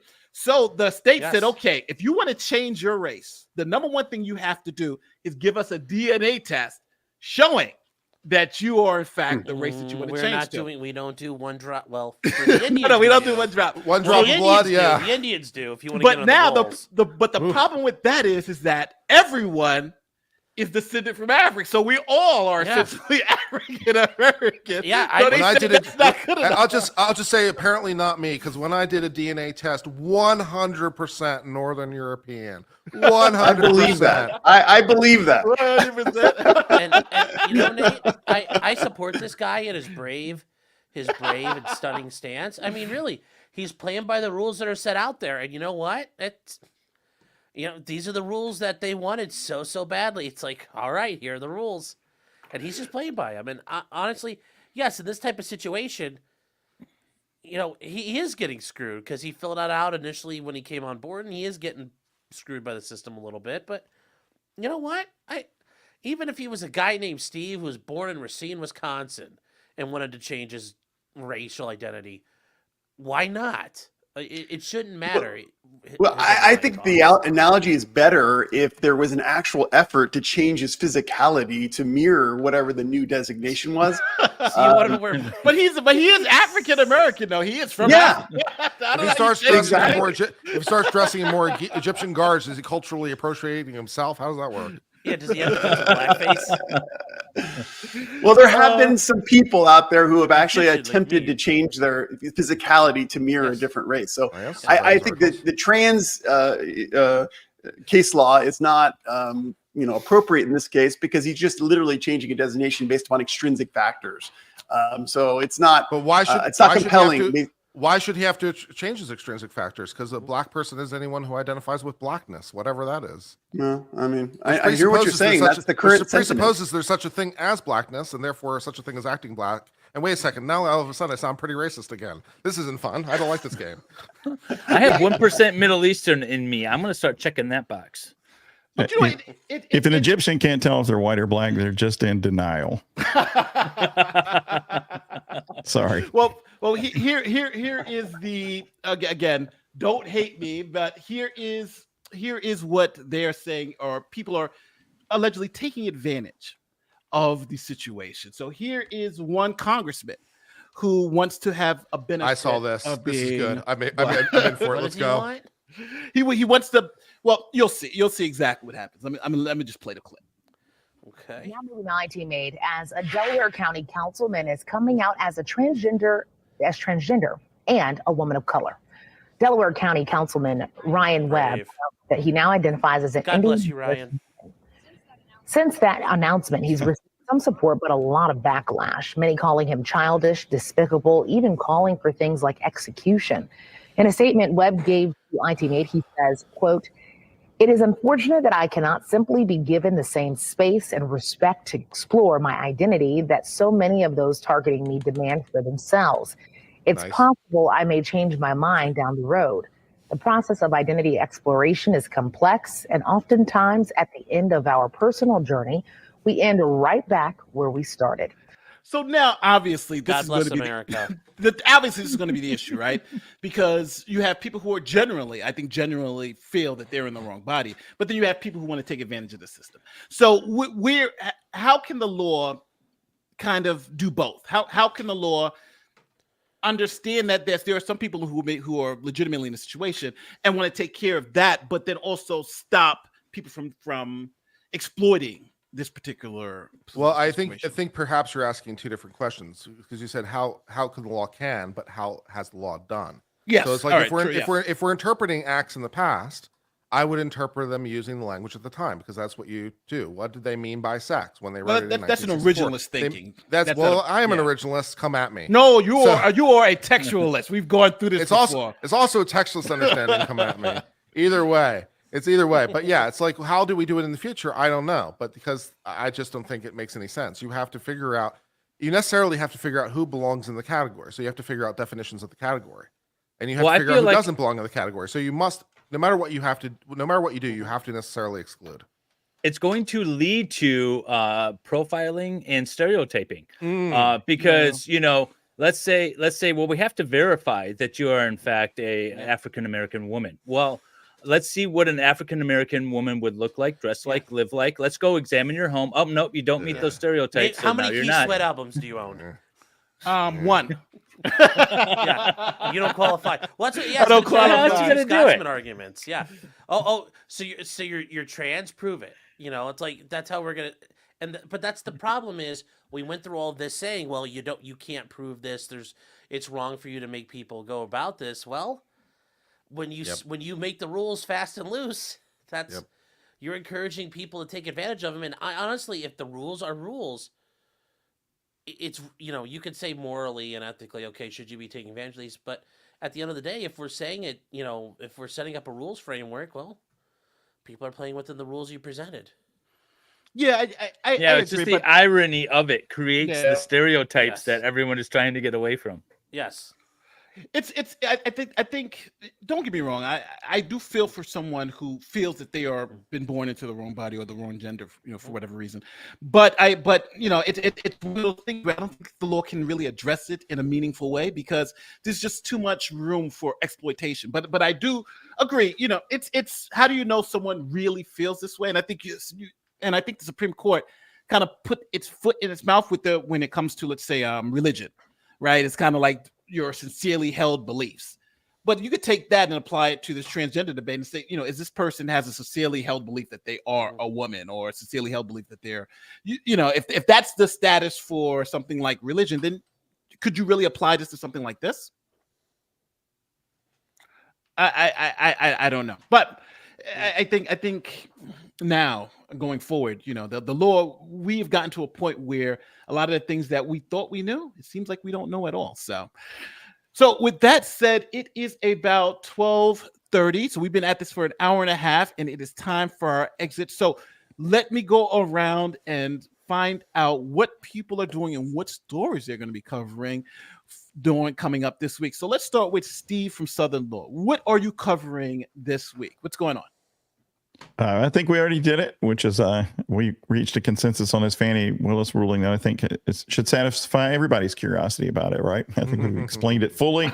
There's been no more national debate about it. I think it's all put to rest at this point. Together. I'm just looking forward to the weekend, man. 5 o'clock. Oh, my God. MLS, I know you're on mute, but if you hear me, if you're next. Ian, let me know, Ian. What you got coming up?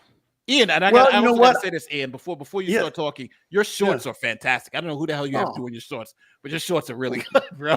I'm like learning from your shorts. I'm like, what the hell? This guy's just doing it in 1 minute. Taking me 2 hours. Oh my God. Yeah, that's what I'm trying to do. I think that the public doesn't have patience for taking more than a minute of me. So I've made a lot of shorts. Thank you so much. I know. What I got coming up is I'm just following these Trump and these political stories going forward, especially with the TikTok banning, which all the kind of fake news headlines, the House passes, TikTok is banned. The bottom line is it's never going to happen. Pardon? Yeah, tell us about what happened. What's going on with the TikTok ban? I forgot to even mention. The bottom line, my perspective is that it's all for naught because there's so many violations of the Constitution by this new bill to ban TikTok and other social media platforms, if you look closely, that it's just never going to happen. It's all just kind of fake news. So what I'm trying to do is bring to the forefront the reality of what's happening. And that is that there are a number of people that are trying to take a political stand. They're trying to allege that, China is accessing our private information when yes, it is, but through all the different social media platforms, not just TikTok. And the point of it is that you can't stop a corporation, especially the way it's situated right now, without giving them their First Amendment rights, without giving them due process, without even if you do take away their ability to do business in America, giving them fair market value. So I'm going to be exploring that. I'm exploring a lot more of the Donald Trump stuff. It's just a gift that keeps on giving, doing more of shorts. And then also, I think coming up here, I'm going to start doing a little bit like what you guys are doing and doing X Lives. I think I'm reaching a lot of people through lives, and I'm going to continue on doing those because I think they're really, really fun. And I found that I've done some on YouTube, and boy, they get shut down quickly. So I'm enjoying X right now. So follow me at Ian Corzine. At Ian Corzine on X. Don't forget, people. Potentially Criminal. Where can people find you, and what you got coming up? You guys can find me Potentially Criminal here on YouTube, Twitter, pretty much everywhere. Still on Twitch. I've not been banned there, surprisingly. I'm trying to get it. Hopefully I can get it this weekend. There's a big lawsuit going on at Formula One, the racing, with one of the former drivers, going back to a crash that occurred and how Formula One didn't actually follow its rules and do its things that were going on. And it's funny because it's going back decades now, and it's if anybody's ever heard of Crashgate, it's a very interesting situation. And now he's suing Formula One, and the head of Formula One at the time's like, yeah, I kind of understand why you maybe want to go to court over this. And that's something like that's actually included in his filing. So it's very, very interesting to see what's going to happen with that. I'm trying to get that so I can review it. And it's also all British law, so it's going to be kind of neat. That's awesome. That's awesome. It's going to be British law is always I hate going into it, but we're moving on to uncivil law. What you got coming up on uncivil? Yeah, hi everyone. I'm from the channel Uncivil Law. We discuss a lot of U.S. Supreme Court stuff, and we got some opinions today that we're going to be discussing at some point today, dealing with some statutory interpretation about whether "and" means or means "and." Inclusive, fun, exciting, and also we've got some oral arguments that we need to do that in our Supreme Court oral argument reacts. So I still have to do the oral argument review for Net Choice versus Paxton. I did the one out of Florida, dealing with whether or not the states of Florida and Texas can essentially force Twitter at all to carry political views that they don't want. Can they force them to platform people of various political persuasions? I think it's a really interesting case, and I still have to do the oral arguments in the Texas case, so I'm looking forward to that. And then, of course, when they start filing the merit briefs for whether or not Trump has immunity for his official acts while he was president, I'm really looking forward to covering that because I don't know what I think, and I'm looking forward to reading more. So this will be fun, exciting stuff here on Uncivil Law. And MLS, what's he got coming on? What's happening? Well, brother? I officially retired from streaming, but I've got like 20 streams lined up. So, in fact, tomorrow evening at 9 p.m., I've got What the Hales are joining me and Valhalla Awaits for a little interview and a Lego build. And then I've got Megan Fox the following weekend, and then Rob from Law and Lumber April 6th. So I've got those lined up. And then starting April 1st, it's the 1-year anniversary for the Zachariah Anderson trial. And so Zach's brother Solomon and I are going to do a thing where we stream the trial during the day. And then like somewhere in the evening, we haven't figured out a time yet, we're going to do sort of a round table kind of a discussion about it, more sort of lighthearted stuff, but a discussion of the trial for each day. So that'll be starting April 1st. So keep an eye out for that. All right, listen, everybody, we got about 2,000 people in the chat. Please go and subscribe to the guest on this channel. These men do tremendous work. And if you love, obviously you like this type of legal content, because that's why you keep coming back and listening to us spout this nonsense. And as you can see, our views are a little different than the mainstream. Well, they're a lot different than the mainstream media, but as you can see, we go straight to the documents and we are not afraid to push the edge. So with that being said, thank you to Southern Law, MLS, Ian Corzine, Potentially Criminal, and Uncivil for joining us today. Next week, Eric will be back. And with that said, thank you for I'm about to say Laid Back News. Thank you for joining us here at Laid Back Law, and we will see you next time. Peace.